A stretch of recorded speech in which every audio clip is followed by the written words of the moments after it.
नमस्कार दोस्तों, आप सभी का स्वागत है इंडिया रियल पॉलिटिक्स से जुड़ने के लिए। भारतीय जनता पार्टी ने अपने 6 साल के कार्यकाल पूरे होने पर एक वीडियो जारी किया, जिसके बाद से ही भाजपा की चौतरफा थू-थू हो रही है।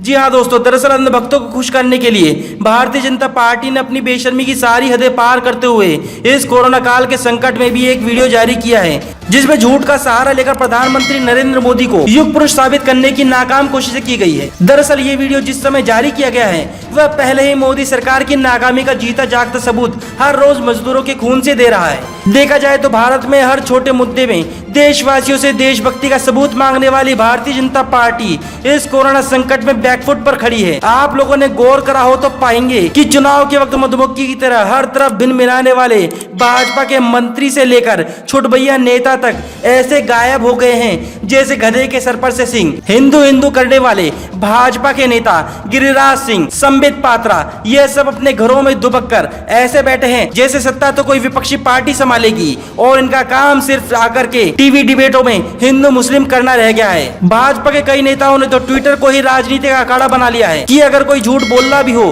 तो ट्विटर पर जाकर बोल दो, जनता का क्या है, रिट्वीट ही कर सकती है। जैसा कि इस वक्त देखा जा रहा है, भाजपा ने सभी सोशल मीडिया प्लेटफॉर्म पर मोदी सरकार के 6 साल पूरे होने को देश की दुर्गति, माफ कीजिएगा, देश की तरक्की से जोड़कर बताया है। जी हाँ दोस्तों, अगर आप अंधभक्त हो तो ये मान सकते हो कि देश ने कोरोना से जंग जीत ली है। सभी को उनके हिस्से के 15-15 लाख रुपए मिल चुके हैं, सभी को रोजगार मिल चुका है।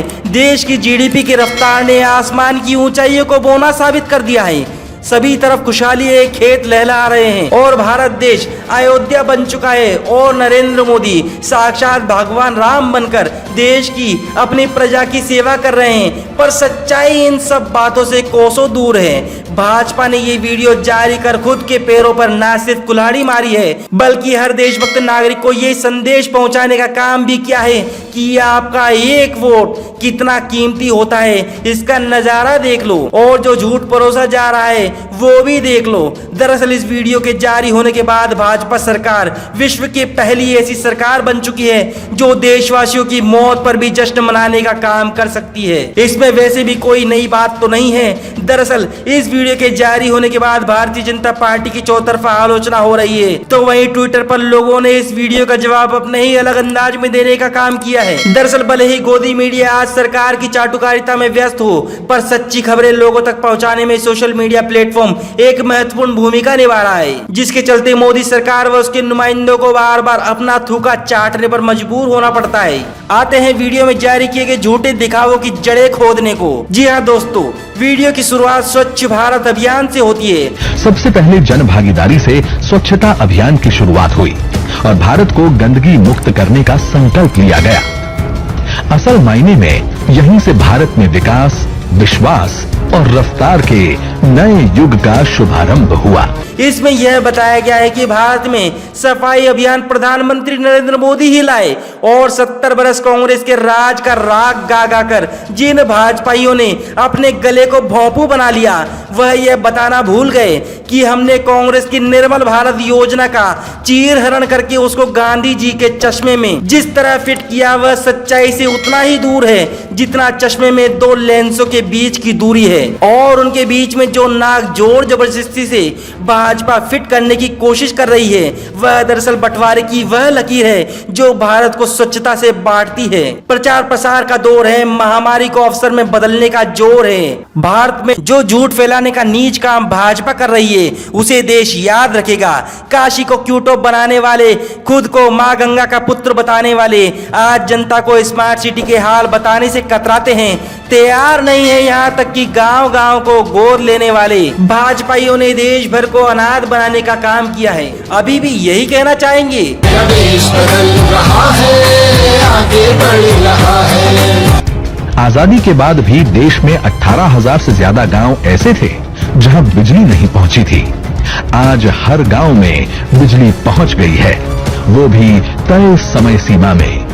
वीडियो में दिखाए गए दावों से सच्चाई का दूर दूर तक का मेल नहीं खाती है। साल 2014 में चुनाव के वक्त नरेंद्र मोदी ने जो ठीकरा कांग्रेस के माथे पर फोड़ा था वह आज मोदी सरकार के गले की फांस बन चुकी है। दरअसल 1950 की आजादी के वक्त 5,60,000 गाँव में से 3,061 गाँव में ही बिजली थी और तो और वहीं 70 के दशक में 18% गाँव तक बिजली पहुंचा दी गई। 80 का दशक आते आते 2/3 गांवों को बिजली से रोशन कर दिया गया। सबसे ज्यादा गांवों को रोशन करने का दौर इंदिरा गांधी के समय रहा, जब हर वर्ष 20,000 से अधिक गांवों तक बिजली पहुंचाई गई। मोदी सरकार ने 1000 दिन में 18,452 गांवों तक बिजली पहुंचाने का लक्ष्य रखा, लगभग 6,000 गांव हर वर्ष। मतलब जो काम गांधी परिवार ने 1 वर्ष में किया वह मोदी जी 3 वर्ष में करने में भी असमर्थ रहे। अभी भी यही कहना चाहेंगे। देश बदल रहा है, आगे बढ़ रहा है। 70 लाख से ज्यादा युवाओं ने स्किल इंडिया योजना से प्रशिक्षण लेकर अलग अलग जगहों पर काम कर रहे हैं। मुद्रा योजना के तहत बैंकों से लोन लेकर महिला और पुरुष उद्यमी बन रहे हैं। अब तक 24 करोड़ से अधिक लोगों को स्वरोजगार के लिए लोन दिया जा चुका है। वीडियो में बेरोजगारी के नाम पर जिस मुद्रा योजना का बखान किया जा रहे हैं उसकी जड़ें उखाड़ते हैं। बेरोजगारी से जुड़े सवाल का प्रधानमंत्री मोदी से लेकर भाजपा के हर मंत्री के पास एक ही जवाब है, मुद्रा योजना, जिसकी एक सच्चाई यह भी है कि इसका किशोर श्रेणी में 50 से लेकर 5 लाख तक का कर्ज लेने वाले आवेदकों में 93.3% आवेदन खारिज कर दिए गए। तरुण योजना में 5 लाख से 10 लाख रुपए तक का कर्ज लेने वालों के आवेदनों में 98.6% आवेदन खारिज कर दिए गए। शिशु श्रेणी में सबसे ज्यादा 91% कर्ज बांटे गए, उनका औसत भी महज 23,000 रुपए है। जिसकी एक सच्चाई यह भी है कि जिसमें एक पकोड़े का ठेला तक नहीं लगाया जा सकता। एक सच्चाई यह भी है कि सहकारी बैंकों का मुद्रा योजना के द्वारा बांटे गए ऋणों का 75 तो वहीं ग्रामीण बैंकों का 99.00 कर्ज डूब गया। और रिपोर्टों की माने तो मुद्रा योजना के चलते बैंकों में घोटालों को अंजाम दिया गया। चौकीदार ही चोर है, पता है हिंदुस्तान को। MEMRI यानी middle east media research institute के फेलो तौफुल अहमद ने जब इस पर रिसर्च किया तो इस योजना को मोदी सरकार की सबसे बड़ी फ्रॉड योजना में शामिल कर दिया गया। तो वहीं RTI ने खुलासा किया कि मोदी सरकार ने देश के सबसे बड़े भगोड़ों का 68,000 करोड़ से ज्यादा का लोन घोटाले की रकम को माफ कर चुकी है। पिछले 6 सालों में 23,000 से ज्यादा बैंक घोटाले हो चुके हैं, कितनी ही बैंक बंद हो चुकी है। वहीं एक सच्चाई यह भी है कि अगर वाकई इस योजना से रोजगार पैदा हुआ होता तो बेरोजगार रोज आत्महत्या करने को मजबूर ना होते। और इन सब पर प्रधानमंत्री मोदी के उस बयान को कौन भूल सकता है जब पकोड़े तलने को मोदी जी ने रोजगार की श्रेणी में खड़ा कर दिया। क्या आप सभी अच्छे दिन का सपना देखते हुए अभी भी यही कहना चाहेंगे? देश बदल रहा है, आगे बढ़ रहा है। बेटी बचाओ बेटी पढ़ाओ योजना ने मानो देश की बेटियों की जिंदगी ही बदल दी है। अब बेटी अभिशाप नहीं बल्कि अभिमान मानी जाती है। नारी सशक्तिकरण की परिभाषा मोदी सरकार के आने के बाद ऐसी बदली कि बेटी बचाओ के नारे के पीछे भाजपा से जुड़ गया। जी हाँ, बेटी बचाओ भाजपा से। बेटी तो बचानी है पर भाजपा के दरिंदों से, जिनकी लिस्ट ऊंट की गर्दन की तरह लंबी है। कठुआ में चाहे 8 महीने की बच्ची से रेप की घटना हो या फिर कुलदीप सिंह सेंगर का केस, चिन्मयानंद, राम रहीम और मोदी जी के आराध्य आशाराम और उसके पुत्र को कौन भूल सकता है, जिन पर महिला उत्पीड़न के केस हैं। गौर से देखा जाए तो भाजपा में 119 मंत्री ऐसे हैं जिन पर संगीन धाराओं में केस दर्ज है और 16 से अधिक विधायक ऐसे हैं जिन पर महिलाओं से जुड़े और अन्य आपराधिक मामलों में केस दर्ज हैं। मोदी सरकार के दूसरे कार्यकाल के इतने कम समय में वो भी क्षण आया जब सुप्रीम कोर्ट ने लगभग सदियों से चले आ रहे अयोध्या विवाद का फैसला सुनाया और भगवान राम का भव्य मंदिर बनने का मार्ग प्रशस्त हुआ। मोदी सत्ता के 6 वर्षों में सुप्रीम कोर्ट जैसी संस्था भी उस वक्त सवालों के घेरे में आ गई जब पूर्व CJI रंजन गोगोई को राष्ट्रपति रामनाथ कोविंद ने राज्यसभा पद के लिए नामित किया। दरअसल गोगोई ही वह शख्स हैं जिन्होंने राम मंदिर, राफेल मामले जिसमें मोदी सरकार की सांसें अटकी हुई थी, उन सभी में क्लीन चिट थमा दी। और आज देश के बड़े सूबे उत्तर प्रदेश की हालत यह है, पिछले 3 महीनों में 11 से अधिक रेप की घटना हो चुकी है। अगर आंकड़ों की माने तो उत्तर प्रदेश ने रेप के मामले में मध्य प्रदेश को पछाड़ कर पहला दर्जा हासिल कर लिया है।